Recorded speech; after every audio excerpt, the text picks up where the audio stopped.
Hello, I'm Eilidh Cage, a researcher at the University of Stirling. And I'm Jack Howes. I am an autistic writer and fundraiser.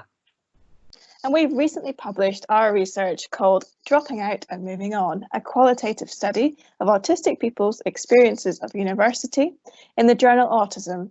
And we're just going to tell you a little bit about our research.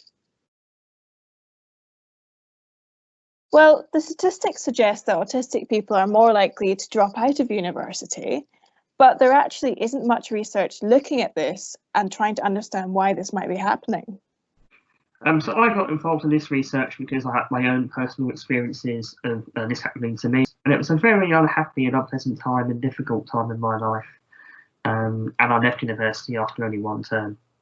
And it was my own experiences there and my subsequent autism diagnosis which made me keen to engage in this research and ensure that other people do not have to experience what I went through.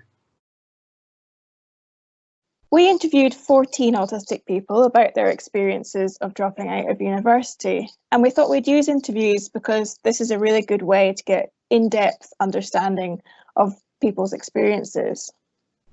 It was really interesting to do this research and hear about what other autistic people had gone through, especially relative to my own experiences. And people's experiences were very diverse, they were very wide-ranging, and we then tried to identify common themes in the things that people said.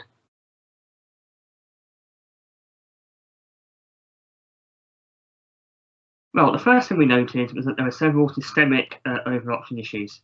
So these issues included people wishing they'd been diagnosed earlier, a lack of autism understanding amongst fellow students and lecturers and seminar leaders, mental health issues, and all this created a feeling of that they were an outsider and that they did not belong to an environment like university. Exactly. A lot of people really talked about that sense of being on the outside, looking in at everyone else who they thought were just having the best time of their life. So there were also lots of challenges specifically within university. A lot of people said, the studying itself at university was really difficult. The first time they were doing things really independently and they just didn't feel they had the right support. No, without the structure and without a clear method in place for how to learn, a lot of autistic students really struggled. And such struggles combined with other issues led to our participants becoming increasingly fed up, irritated, disengaged, and not able to submit assignments. I mean, many of our participants said in varying terms that they did not want to drop out, but it got to the stage where they were so behind on work and so unhappy and having such they were struggling to such an extent that the only real option for them was to drop out. Once people had dropped out, they talked a lot about some of the feelings of almost trauma and shame that they felt in relation to having dropped out. Yeah, I mean, a lot of participants lamented how they spent many years after dropping out feeling like they were failures. But I think what was almost positive and a bit of hope was that a lot of our participants said that despite what they'd been through, they did think that dropping out had been the right decision for them. And, if they were advising other autistic people going through the same thing, they said, you have to do what's right for you.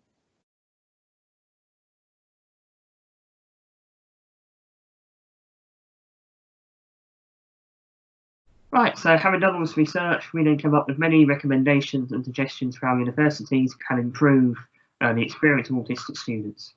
We think one thing that would really help is better autism understanding and more autism acceptance from non-autistic staff and students. And perhaps that could be achieved through more training. And this is a common complaint at universities, but I think increased mental health support would be really beneficial for autistic students. Definitely. And as well, there's the academic elements. And I think, lecturers can consider how they could have really structured courses.